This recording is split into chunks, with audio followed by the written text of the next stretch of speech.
A ako govorimo o nekakvom učešću u rešavanju aktuelnih problema koje ne ignorišemo kao dio zajednice, pa mi ćemo tu najviše doprinijeti našim pokajanjem.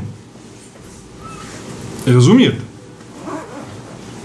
Pokajanje je pravi suštinski doprinos.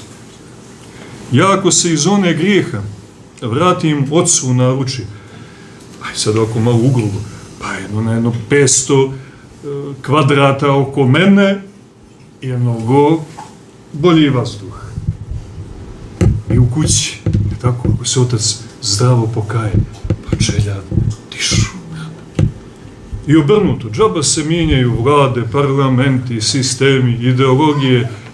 Ako je grijeh i dalje zacaren u našim dušama, u našim domovima, šta mi imamo tu od tih promjena?